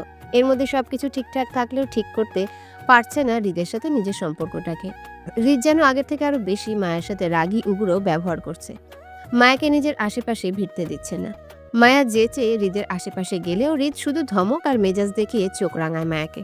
বিগত 3 দিন ধরে মায়া হৃদের চারিপাশে ঘুরঘুর করছে প্রচুর, কিন্তু হৃদের থেকে বিশেষ একটা পাত্তা পেল না সে। উল্টো হৃদের রাগের বশবর্তী শিকার হতে হলো তাকে। হৃদের অবহেলায় মায়া কষ্টে আর কান্নায় জর্জরিত হতো ভীষণ। রাতভর কেঁদেকুটে সকাল হতে হতেই ভুলে যেত এবং পুনরায় হৃদের আশেপাশে ঘুরঘুর করার চেষ্টা করতে লুকিয়ে লুকিয়ে। যদি মায়া ভুলে হৃদের সামনে পড়ে যেত তাহলে ভয়ে পালিয়ে যেত তৎক্ষণাৎ, কারণ হৃদ চোখ রাঙাতো মায়াকে এবং নিজের আশেপাশে মায়াকে থাকতে নিষেধ করত জোর গলায়। এবার কেন হৃদ মায়াকে এতটা অবহেলা করে নিজের থেকে দূরে সরিয়ে যাচ্ছে সেটা একমাত্র হৃদেরই জানা। রাত 4:13। মায়া খানবাড়ির মেন দরজার সামনে দাঁড়িয়ে উকিঝুঁকি মারছে বাগানের সেই বাংলোতে, কারণ বাগানের সেই খোলা বাংলোতে হৃদ বসে আছে সাদা সোফার উপর, হয়তো কাজ করছে। মায়া দূর থেকে আবারও উকি মেরে একবার দেখে নিল হৃদকে পাশে যাবে কি যাবে না দ্বিধায় ভুগলো খানিকটা, কারণ হৃদ মায়াকে আজকাল কথায় কথায় ধমক লাগাচ্ছে, অবহেলা করে এড়িয়ে চলছে, কড়া কথায় শাসাচ্ছে। তাই মায়া ভয় পাচ্ছে হৃদের সামনে যেতে। নিজের পাশে মায়াকে দেখলো যদি হৃদ আবারও রেগে গিয়ে ধমক লাগায় মায়াকে, তো ভয়ার তো মায়া খানিকটা হাঁসফাঁস করলো, যাবে কি যাবে না তাই নিয়ে টেনশন করলো। একটা সময় ভাবলো মায়া যাবে, তবে হৃদের পেছন থেকে শুধু উকি মেরেই দেখবে একবার যে হৃদ কি করে।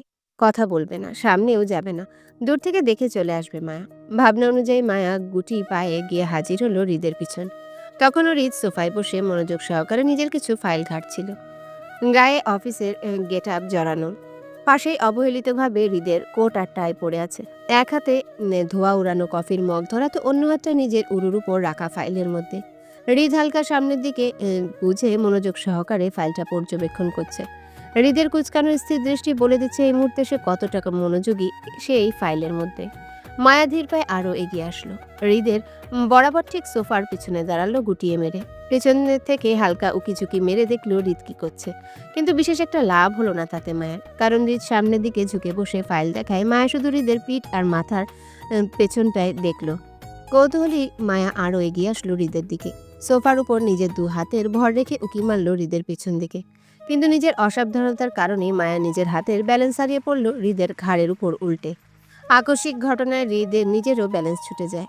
ধোয়া উড়ানো কফি ছিটকে পড়ল হৃদের নিজের শরীর ও ফাইলের উপর, কিন্তু তারপরেও হৃদ মায়াকে শক্ত হাতে চেপে ধরল উল্টে পড়া থেকে এবং ভয়ার্ত মায়াকে টেনে দাঁড় করায়। কিন্তু ততক্ষণে ভয়ার্ত মায়া উত্তেজিত ভঙ্গিতে হৃদের সাথে আপত্তিকর কাণ্ড করে বসল। হৃদ মায়াকে টেনে দাঁড় করাতে মায়া ভয়ার্ত চোখ মেলে হৃদের দিকে তাকাতেই দেখল হৃদের ধোয়া উড়ানো কফি সম্পূর্ণটা হৃদের বুকে ও শরীরের উপর পড়েছে। হৃদের বুক পুড়ে যাচ্ছে ভেবে মায়া নিজের ভয় ভুলে গিয়ে এক মুহূর্তের জন্য উত্তেজিত হয়ে হামলে পড়ল হৃদের বুকে। ফটফট করে টেনে হৃদের শার্টের বোতাম সবগুলো ছেড়ে প্রাণপণ ফু দিতে লাগলো হৃদের কয়লাযুক্ত বুকে গোলবৃত্তের মধ্যে। এবং ফু দিতে দিতে মায়ের উত্তেজনা দ্বিগুণ হলো যখন দেখলো ধোঁয়া ওড়ানো কফি হৃদের গুপ্তধনের ভিতরেও পড়েছে। অস্থিরতায় মা এবার হামলে পড়ল হৃদের প্যান্টের বেল্টের উপর। ঝুঁকে পড়ে দু হাতে হৃদের গুপ্তধনের উপর ঝাড়তে ঝাড়তে হঠাৎ টেনে ধরল হৃদের প্যান্টের বেল্ট। হতভম্ব হৃদ মাকে থামাতে গেলে হাত ঝাড়ি দিয়ে ফেলে দিল তার, এবং অস্থির ভঙ্গিতে হৃদের প্যান্টের বেল্ট দুপাশে ছড়িয়ে দিয়ে মায়া হৃদের গুপ্তধনের উপর জোরে জোরে ফু দিতে লাগলো। দ্রুততার সঙ্গে নিজের দু হাতে হৃদের প্যান্টের হুক খুলতে নিবে তখনই ধৈর্যের বাঁধ ভাঙে হৃদের। হতভম্ব হৃদ মায়ের হাতের উপর দিয়ে শক্ত করে চেপে ধরল নিজের প্যান্টের হুক, এবং মায়া হৃদের থেকে বাধা পেতে অস্থির ভঙ্গিতে বলে উঠল তৎক্ষণাৎ, আরে হাত সরান, পুড়ে যাচ্ছি তো ভিতরে। হতবুদ্ধি মায়া তখনও বুঝলো না সে কি করছে হৃদের সাথে, তাই উত্তেজনায় মায়া পুনরায় টেনে ধরে হৃদের প্যান্টের হুক খোলার জন্যে। মায়া হৃদের সাথে টানাটানি করতেই ধৈর্যের বাঁধ পুরোপুরি ভাঙল হৃদের। অধৈর্য গলায় খানিকটা চেঁচিয়ে ওঠে মায়ের উপর হৃদ। স্টপ। মায়া শুনল না হৃদের চেঁচানি এবং আগের ন্যায় অস্থির ভঙ্গিতে বলল, আরে পুড়ে যাচ্ছি তো ভিতরে, হাত সরান না আপনি, আমি দেখি ভিতরে। উত্তেজিত মায়া এতটাই বেখেয়ালি হলো যে বুঝলো না সে কি করছে হৃদের সাথে। হৃদ মায়ের বোকামো আর নিতে না পেরে জোরপূর্বক মায়ের কাছ থেকে নিজের প্যান্ট ছাড়িয়ে নিয়ে চলে যায় সেখান থেকে। যেতে যেতে নিজের শার্ট ও বেল্ট দুটোই ঠিক করছে। মায়া হৃদের যাওয়ার দিকে কয়েক সেকেন্ড তাকিয়ে থাকার পর মাথায় আসলো আসলে সে এতক্ষণ যাবৎ কি করছিল হৃদের সাথে। হতভম্ব মায়া স্তব্ধ হয়ে ফ্লোরে ধূপ করে বসে পড়ে হাত পা ছড়িয়ে সোফার উপর রাখা হাত দুটোকে স্থির দৃষ্টিতে দেখতে দেখতে উচ্চস্বরে ভ্যা ভ্যা করে কেঁদে উঠল লজ্জায়। এই মুখ সে কিভাবে দেখাবে তার মিস্টার ভিলেনকে? সময় বিকাল 4টার কোঠায়। শান্ত নিরিবিলি পরিবেশ মোহর রেস্টুরেন্টে বসে আছে আরিফ। আশেপাশে মানুষজন থাকলেও এই পাশটায় বেশ শান্ত, কারণ আরিফ আশেপাশে টেবিলগুলো বুক করে রেখেছে সাময়িক সময়ের জন্য। মূলত তার প্রাইভেসি দরকার, কারণ কিছুক্ষণের মধ্যেই তার আর ফিয়ার সম্পর্কটা নিয়ে কথা বলতে যাচ্ছে মেহেরবানের সাথে। তাই জনমানবহীন শান্ত পরিবেশ হিসাবে রেস্টুরেন্টটাই বেস্ট মনে হলো আরিফের। কাল ফোনে কথা হয়েছিল মেহেরবানের সাথে আরিফের। দুজনের সিদ্ধান্তে আজ সরাসরি আলোচনায় বসা তাদের। আরিফ বাম হাতের ঘড়িটায় সময় দেখে নিল এক পলক। সে রেস্টুরেন্টে এসেছে বেশ সময় হয়নি, মাত্রই আসলো, তাই সময় নিয়ে আরও 10 মিনিট বসে থাকতে অবশেষে ফিহা নিজের মাকে নিয়ে হাজির হলো সেখানটায়। আরিফ ভদ্রতা স্বরূপ উঠে দাঁড়িয়ে সালাম জানানো মেহেরবানকে, সেই সাথে কৌশল বিনিময় করে নিল আরিফ মেহেরবানের সাথে। তিনি অত্যন্ত গম্ভীর কণ্ঠে আরিফের সালামের উত্তর করে চেয়ার টেনে বসলো আরিফের সামনে। প্রিয়া নিজের মায়ের সাথেই গুটি মেরে বসলো। আপাতত প্রচণ্ড ভয় আছে দুজনকে নিয়ে এসে। একদিকে নিজের মাকে আরিফের সাথে মিট করানোর জন্য অনেকটাই কাঠখড় পোহাতে হয়েছে তাকে, অন্যদিকে আরিফকে নিয়েও টেনশন আছে। নিজের মা যদি উল্টাপাল্টা কিছু বলে বসে তাহলে ফিহা আবারও হারাতে হবে আরিফকে। টেনশনে ফিহার হৃৎপিণ্ড চেপে বসে আছে মায়ের সাথে, আর উত্তেজনায় বুকটা ধরফর করছে ক্রমাগত। ফিহা বসতে বসতে বেশ কয়েকবার চোখে আউড়িয়ে দেখে নিল আরিফকে। আরিফ সূক্ষ্ম চোখে এক পলক পর্যবেক্ষণ করল মেহেরবানের মতিগতি। অত্যন্ত গম্ভীর মুখে বসে আছেন তিনি। ফর্সা গায়ে জড়ানো সাদা দামি শাড়ি, সেই সাথে দুহাতে রয়েছে দুটো সাদা ডায়মন্ডের চুড়ি, গলায় কানে নাকেও রয়েছে সাদা ডায়মন্ডের বাহার। সব মিলে যেন অহংকারী আভিধানিক ভাব প্রকাশ পাচ্ছে তার চেহারায়। আরিফ হালকা হাসার চেষ্টা করলো। সে জানে এখন কি হবে তার সাথে। তারপরেও ফিয়ার মন রক্ষার্থে আর নিজের ভালোবাসার দাবিতে এসে দাঁড়িয়েছে মেহেরবানের সামনে। একবার অন্তত নিজের ভালোবাসা বাঁচানোর জন্য হলেও শেষ চেষ্টাটা করে দেখতে হয়। আরিফও তাই করলো। নিজের মনোভাব শক্ত করলো, নিজের মনের মধ্যে থাকা কথাগুলো একটু গুছিয়ে নিল এবং চোখ আউড়িয়ে তাকালো ফিহার টেনশনে জড়িত মুখটার দিকে। আরিফ হালকা হেসে চোখে ইশারায় আশ্বস্ত করলো ফিহাকে টেনশন না করতে। সে আছে ফিহার পাশে। ফিহা টেনশনের মধ্যেও হালকা আসার চেষ্টা করলো এবং আর চোখে নিজের মায়ের দিকে তাকালো। আরিফ নীরবতা কাটিয়ে প্রথম কথা বলল।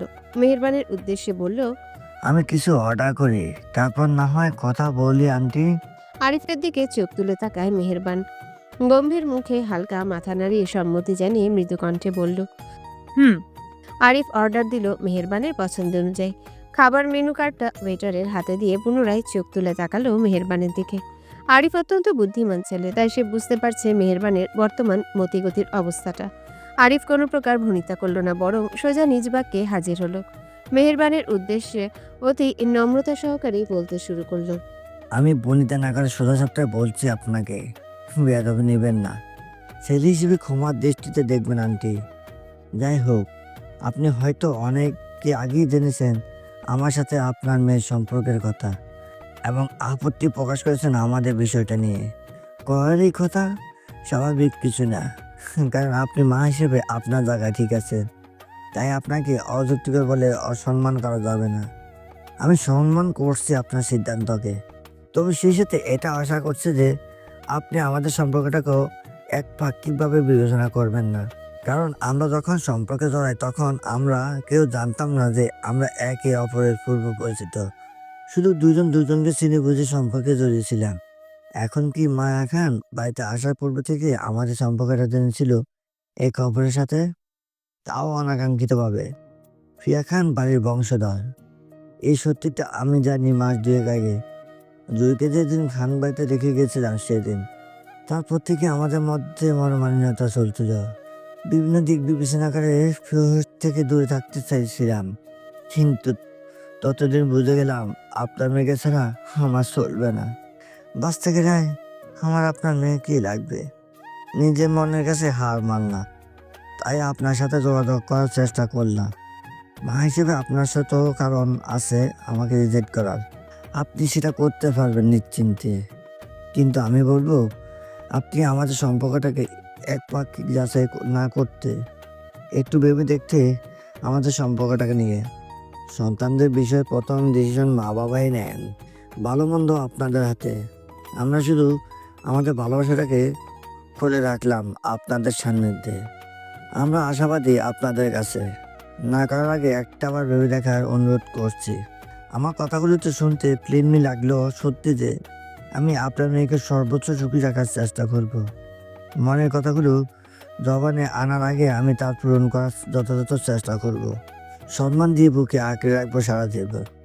চোখের পানি গাল বেয়ে পড়ার আগে আমি তার হাসি গান হওয়ার চেষ্টা করব। আর আমার সেই চেষ্টাগুলো সফল করার জন্য হলো একটা সুযোগ অন্তত আমাদের সম্পর্কটাকে দেওয়া উচিত আপনার। আরিফের দীর্ঘ কথা শেষ করে গোপন দীর্ঘ নিঃশ্বাস ফেলল সে। পিয়া খানিকটা ছলছল নয়নে তাকালো আরিফের দিকে, ঠোঁটে তৃপ্তির হাসি। না, সে ভুল করেনি আরিফকে ভালোবেসে, বরং জীবনের সঠিক মানুষটাকে ভালোবেসে জিতে গেছে সে। আজ ফিহা দুনিয়া অত্যন্ত সুখী একজন মানুষ মনে করছে আরিফকে ভালোবেসে। কিন্তু মেহেরবানের ভাবভঙ্গি অনড়, বিশেষ একটা পরিবর্তন দেখা দিল না তাতে, বরং পূর্ণ দৃষ্টিতে তাকালো আরিফের দিকে। ছেলেটা মেহেরবানের অপছন্দ নয়, বরং বেশ পছন্দনীয়, আদর্শ, সুন্দর, সুদর্শন, বুদ্ধিমান একজন ছেলে আরিফ। প্রতিটা মাই তার মেয়ের জন্য এমন পাত্রই খুঁজে, তাই তিনিও ব্যতিক্রম নয়। ছেলে হিসাবে আরিফকে ভীষণ পছন্দ না, কিন্তু নিজের মেয়ে বিয়ে দেওয়ার মতো পছন্দ নয়। কারণ সমাজ বলতেও একটা কথা আছে, তাদের এই সমাজে একটা নাম ডাক আছে। সমাজের উঁচু শ্রেণীর মানুষ তারা, সেখানে নিজের মেয়েকে কিভাবে সাধারণ একটা ছেলের হাতে তুলে দিবে? ওনার অতি আদরের মেয়ে ফিহা কি পারবে নিজের বিলাসবহুল জীবন ছেড়ে আরিফের মতো সাধারণ জীবন লিড করতে? না, পারবে না। হয়তো এখন ফিহার অল্প বয়স, তাই আবেগে আছে বলে ভালোবাসা ভালোবাসা বলে জেদ করছে তাদের কাছে। কিন্তু যেদিন বাস্তবতায় পা রাখবে ফিহা, তখন সে ভালোবাসা বলতে কিছুই থাকবে না তার মধ্যে। নিজের বিলাসবহুল জীবনযাপন না পেলে ঠিকই ফিহা সব ছেড়ে চলে আসবে এই ভালোবাসা নামক আরিফকে ফেলে। তাই তিনি নিজের মেয়ের সর্বনাশ চায় না। ফিহা ছোট হতে পারে, বাস্তবতার জ্ঞান তার না থাকতে পারে, তাই বলে মা হিসাবে ওনার কি জ্ঞান নেই নাকি? উনি কিভাবে নিজের মেয়ের সর্বনাশ করবেন? তাছাড়া এমনিতে আরিফের পরিবারের সাথে ওনার ব্যক্তিগত ঝামেলা লেগে আছে মায়া আর জুইকে নিয়ে। সেখানে নতুন করে কোনো সম্পর্কের ঝামেলায় জড়াতে চাচ্ছেন না তিনি। কিন্তু তিনি ফিহার মন রক্ষার্থে এখানে এসেছেন, যাতে ভবিষ্যতে ফিহা ওনার দিকে আঙ্গুল তুলে বলতে না পারে, আমি আমার মায়ের জন্য আমার ভালোবাসার মানুষটাকে পাইনি, আমাকে একটা সুযোগ দেওয়া হয়নি কখনো। মেহেরবান অত্যন্ত কৌশল মনে এসেছেন এখানে আরিফের সাথে সামঞ্জস্যতা করতে, যুক্তি করতে। যদি আরিফ ওনার কথায় রাজি হয় তাহলে ফিহাকে বিয়ে দেবেন তিনি, নয়তো না। মেহেরবান মনস্তাত্ত্বিক বিষয়গুলো মনে মনে একবার ভেবে নিয়ে নিজের মধ্যে কথাগুলো গুছিয়ে নিল একবার আরিফকে বলার জন্যে। আরিফের দিকে তাকিয়ে স্বাভাবিকের ন্যায় বলতে শুরু করলো। দেখ, ভালোবাসা দিয়ে বাস্তব জীবনে শুধু সংসার চলে না। আবেগ ভালোবাসা 2 দিন, বাস্তবতা চিরদিন। আমার মেয়ে এখন আবেগে আছে, তাই বুঝতে পারছে না কোনটা ঠিক বা কোনটা বেঠিক। মা হিসেবে সন্তানকে সঠিক পথ দেখানোটা কর্তব্য। আমার মেয়ের আপাতত তোমাকে চাই, জেদ করছে তোমাকে নাকি ভালোবাসে, কিন্তু আমি সেটা মানতে পারছি না। কারণ ফিহা এখনো ছোট, তাই ওর মধ্যে যথেষ্ট পরিমাণ বুঝ নেই ভিতরে। আবেগ মোহ ওর মধ্যে বেশি কাজ করছে এই মুহূর্তে, তাই বাস্তবতা বুঝতে পারছে না। মা হিসেবে মেয়ে সেই আবেগ মোহকে সাড়া দিয়ে আজ তোমার সাথে দেখা করতে এসেছি আমি। কারণ জীবনে কোনো এক পর্যায়ে যাতে ফিহা আমাকে বলতে না পারে এই যে আমার জন্য সে তার ভালোবাসার মানুষকে পায়নি। আমি বাধা দিয়েছি এমনটা যাতে বলতে না পারে। তাই আমি মেয়ের ভালোবাসাকে এক মুহূর্তের জন্য মেনে নিলাম। তুমি ছেলে হিসেবে আমার বেশ পছন্দ। তোমার পরিবারের সাথে আমাদের কতটা ভালো মন্দ সম্পর্ক চলছে সেটা আপাতত আমার তোমাকে বলতে হবে না, সবটা তোমার জানা। কিন্তু কথা হচ্ছে তোমাদের পরিবারের মেয়েকে আমাদের ঘরে বউ করতে সমস্যা নেই, কারণ তারা আমাদের ঘরে আসবে, আমাদের সোসাইটির সাথে চলবে, এতে করে আমাদের কোনো সমস্যা নেই। কিন্তু সমস্যা হচ্ছে আমার ঘর থেকে, আমাদের সোসাইটি থেকে নিজের মেয়েকে তোমার ঘরে বউ করে পাঠানোটা নিয়ে।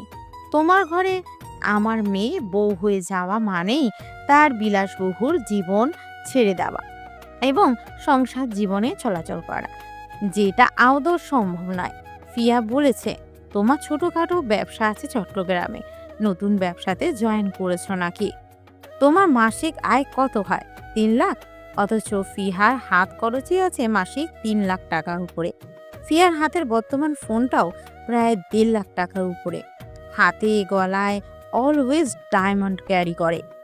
ফিহা রোজকার নিত্য নতুন জামা পরার অভ্যাস, একটা ড্রেস 2বার পরার অভ্যাস নেই। ব্যান্ড ছাড়া জুতোও পরে না। নিজস্ব কার ড্রাইভার ছাড়া যাতায়াত করে না। ফ্রেন্ডের আড্ডায় বসলে দিনে 20-30 হাজার টাকা উড়িয়ে ঘরে ফিরে সে। তাহলে তুমি বলো, এত বিলাসিতা জীবনে ছেড়ে তোমার সাথে কতদিন সংসার করবে সাধারণভাবে? 1 মাস, 2 মাস? ভালোবাসে না হয় 3 মাসই সংসার করলো তোমার সাথে। পরে যখন দেখবে তুমি ওর চাহিদা পূরণ করতে পারছো না, বিলাসিতা জীবন দিতে পারছো না, তখনই তোমাকে ছেড়ে, তোমার সংসার ছেড়ে চলে আসবে আমাদের কাছে। সংসার ভাঙাভাঙি হবে। তাই আমি ভবিষ্যৎটা চিন্তা করে তোমার কাছে একটা প্রস্তাব রাখতে চাই। ছেলে হিসেবে তোমার আমাকে পছন্দ, ফিহাকেও বিয়ে দিতে সমস্যা নেই। তুমি কর্মিক একজন ছেলে, সফলতা একদিন নিশ্চয়ই তোমার হাতে আসবে। শুধু তোমার একটু সাহায্যের দরকার, টেনে উপরে তোলার দরকার। আর সেই সাহায্যের হাতটা আমরা বাড়াতে চাই তোমার পিছনে। তুমি নিজের ব্যবসাটা বড় করতে যা প্রয়োজন হবে সেই সবটাই পাবে আমাদের থেকে। ফিয়ার বাবা তোমাকে সাহায্য করবে সেই সকল বিষয়ে। তুমি শুধু ওনার সাথে যোগাযোগ করবে। তারপর বছর 3 পরে না হয় তোমাদের বিয়ের আলোচনা করব আমরা পারিবারিকভাবে। ততদিন তুমি নিজেকে উপরে তোলার চেষ্টা করো, আমাদের তোমার পাশে পাবে। আশা করছি তুমি আমার কথাগুলোর মানে বুঝতে পারছো। মেহেরবানের কথায় স্তব্ধ নির্বাক হয়ে টেবিলের সামনে মাথা ঝুঁকে বসে রইল আরিফ। এক মুহূর্তের জন্য কথা বলতে ভুলে গেল সে। নিজেকে খুব ছোট মনে হলো আরিফের নিজের কাছে। অপমানে চোখ মুখ লাল হয়ে উঠল। সামনে থেকে ফিহা আরিফকে চমকানো ভঙ্গিতে দেখে নিল একবার। নিজের মায়ের কথায় উত্তেজিত ভঙ্গিতে বলে উঠল তৎক্ষণাৎ, এই সব বলছো মা? তুমি আমাদের সম্পর্কটাকে তুমি ছোট কেন করছো? আরিফকে কেন ছোট করে কথাগুলো বলছো? আমি স্বেচ্ছায় আরিফকে আমার জীবনে জড়িয়েছি। আমার বিলাসবহুল জীবন চাই না, আমি সাধারণ জীবনে থাকতে পারবো। তোমাদের সাহায্যের প্রয়োজন হবে না আমাদের, আমি মানিয়ে নিতে পারবো। ফিয়ার কথা শেষ করার আগে ধমক লাগায় মেহেরবান। তিনি অত্যন্ত রাগী স্বরে ফিয়াকে শাসিয়ে বলে, তোকে কথা বলতে বলেছি আমি? বাস্তবতা কতটুকু বুঝিস তুই? তোর এই ভালোবাসায় দুনিয়া চলবে? আমরা বুঝি না কোনটা তোর জন্য ঠিক বা কোনটা ঠিক নয়। বড় হয়ে গেছিস তুই, নিজের বুঝতে শিখেছিস এখনো? চুপচাপ বসে থাক, আমি কথা বলছি না, তোর কথা বলা লাগবে মাঝে। আরিফ আরও কয়েক সেকেন্ড সময় নিয়ে নিজেকে শান্ত করে পুনরায় চোখ তুলে তাকালো মেহেরবানের দিকে। ফিয়াকে দেখেও যেন দেখল না সে। পূর্ণদৃষ্টি মেহেরবানের দিকে তাক করলো। সে জানতো এমন কিছুই হবে। মেহেরবান আরিফকে রিজেক্ট করবে কৌশলে। কিন্তু আরিফ এটা জানতো না যে মেহেরবান নিজের মেয়ের জন্য তাকে কিনতে চাইবে, টাকার লোভ দেখিয়ে তাকে হাত করতে চাইবে। আরিফের মনোবল বদলায়, কারণ মেহেরবানের কথাগুলো গাঢ়ভাবে আঘাত করলো তার আত্মসম্মান বোধে। তীব্র ঘৃণা জন্ম নিল বড়লোকের প্রতি। আরিফের এই মুহূর্তে এখানে বসে থাকতে ইচ্ছে করলো না, উঠে যেতে মন চাইলো। তারপরও মেহেরবানের প্রতি সম্মান দেখাতে বসে রইল জায়গায়। তবে মুখে দারুণ হাসি ফুটালো, স্বাভাবিকের ন্যায় আচরণ করলো। টেবিলের উপর রাখা বাবার হসপিটালের রিপোর্টগুলো পাশ থেকে টেনে নিজের হাতে নিল। এক দফা রিপোর্টগুলো দেখে নিয়ে তাকালো মেহেরবানের দিকে। হাসি মুখে স্বাভাবিক কণ্ঠে বলল, আপনার কথা সহমত পোষণ করছি আন্টি। আমার সাথে সত্যি আপনার মেয়ে যাবে না, না যাওয়াটাই স্বাভাবিক। তবে ধন্যবাদ আপনাকে আমাকে এত সুন্দর একটা প্রস্তাব দেওয়ার জন্য। টাকা পয়সা অর্থ সামর্থ্য সবারই চাই, কে হালাল পথে চাই, আবার কেউ হারাম পথে। আবার তো আমার হালাল এবং নিজের যোগ্যতা চাই, কারো দয়া ভিক্ষা নিয়ে নিজেকে প্রসিদ্ধ করতে চাই না আপনাদের সমাজে। আমি সাধারণ জীবনে ভালো আছি, ভালো থাকবো। দোয়া করবেন আমার জন্য, আপনার মেয়ের জন্য দোয়া রইল। ভালো কিছু করুক জীবনে, ভালো জীবন সঙ্গী পাক। আপনি আপনার শ্রেণীর দেখে মেয়েকে বিয়ে দিতে পারবেন, আমার কোনো আপত্তি নেই। তবে নিজের আত্মসম্মান বোধ নিয়ে টানাটানি করলে বড় আপত্তি থাকবে আমার। পূর্বের সম্পর্কে যখন একটা আছে, তাই পাশাপাশি আমাদের আবার দেখা হতে পারে। ততদিন ভালো থাকবেন। আমার কথায় কষ্ট পেলে ক্ষমার দৃষ্টিতে দেখবেন। আপনাদের অর্ডার করা আছে, খেয়ে যাবেন অবশ্যই, ভালো লাগবে আমার। আজ তাহলে আসি আন্টি। আসসালামু আলাইকুম রহমতুল্লাহ বারাকাতুহু। নিজের কথাগুলো শেষ করে দ্রুত পদে উঠে পড়ল আরিফ। হতভম্ব মেহেরবান আরিফের দিকে তাকাতে তাকাতে ততক্ষণে উত্তেজিত ফিহা আটকে দাঁড়ায় আরিফের পথ এবং বাধা প্রদান করে বলে, আরিফ প্লিজ এমনটা করো না, তুমি আমার সাথে, আমি তোমাকে ছাড়া বাঁচবো না, প্লিজ তুমি শান্ত হও। আমি আম্মুর সাথে কথা বলবো আমাদের সম্পর্কটা মেনে নিতে, তুমি প্লিজ এভাবে যেও না। ফিহার কথাগুলো শেষ হলো না, তার আগেই পাশ কাটিয়ে চলে গেল আরিফ। অস্থির ফিহা তৎক্ষণাৎ ভেঙে পড়ল কান্নায়। অঝরে কেঁদে পুনরায় আরিফকে আটকাতে যাবে তখনই পেছন থেকে আটকে দেয় মেহেরবান। ফিহার হাত শক্ত করে চেপে ধরে টেনে নিয়ে যান নিজের সাথে গাড়ি করে বাড়িতে। ফিহাকে টেনে ড্রয়িং রুমে নিজের সামনে দাঁড় করিয়ে শক্ত হাতে চর বসায় মেয়ের গালে। ফিহা ছিটকে ফ্লোরে পড়তে মেহেরবান শক্ত গলায় বলে ওঠে, তোকে খাইয়ে পরিয়ে বড় করেছি, যখন যা চেয়েছিস দিয়েছি, যোগ্য শিক্ষিত বানাতে চেয়েছি। তার মানে এই না যে সন্তানদের অন্যায় আবদারটা মেনে নিব আমরা। কি বুঝিস তুই বাস্তবতা সম্পর্কে? যে ভালোবাসা ভালোবাসা বলে চিল্লাচ্ছিস, সেই ভালোবাসা দুদিনও থাকবে না অভাবে পড়লে। জীবনে কখনো অভাব নামক জিনিসটি বুঝিসনি, তাই ধারণা নেই বাস্তবতা কাকে বলে। তোকে যখন জন্ম দিয়েছি আমরা, তাই তোর ভালোটাও আমরাই বুঝবো। যদি আমাদের কথা না শুনিস, তাহলে এমন মেয়ে আমাদের থাকার দরকার নেই। কেটে নদীতে ভাসিয়ে দেবো নিজের হাতেই, তারপরও অন্যায় আবদার মেনে নিব না। ফ্লোরে ছিটকে পড়া ফিহা তৎক্ষণাৎ উঠে মেহেরবানের দুপা জড়িয়ে ধরে অঝরে কাঁদতে কাঁদতে বলে ওঠে, আম্মু আম্মু, ও তোমার পায়ে পড়ি আম্মু, আমি আরিফকে ভালোবাসি, আমার তাকেই চাই, প্লিজ আম্মু। ও তুমি আমার ভালোবাসাকে বাস্তবতার দোহাই দিয়ে দূরে সরিয়ে দিও না। আমাকে অন্তত একটা সুযোগ দাও নিজের ভালোবাসাকে নিয়ে সংসার করার। আম্মু, আরিফ প্রবল আত্মসম্মান বোধ একটা ছেলে, তোমার কথা আজ ভীষণ কষ্ট পেয়েছে।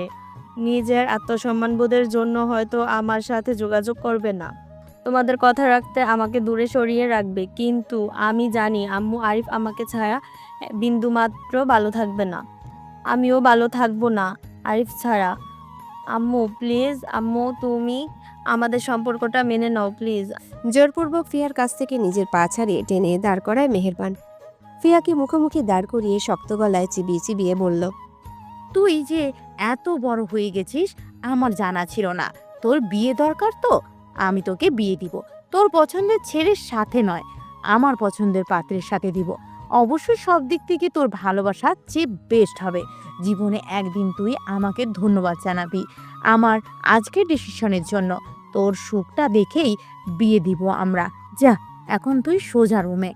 আম্মু আম্মু প্লিজ প্লিজ এমনটা করো না, আমার কষ্ট হচ্ছে আম্মু প্লিজ। ফিহার কাতরানোতে অধৈর্য শক্ত গলায় চেঁচালো মেহেরবান। তোমাকে এই রুমে যেতে বলছি ফিহা। গোটা একদিন মায়া লুকিয়ে চুকিয়ে বেড়ালো হৃদের থেকে।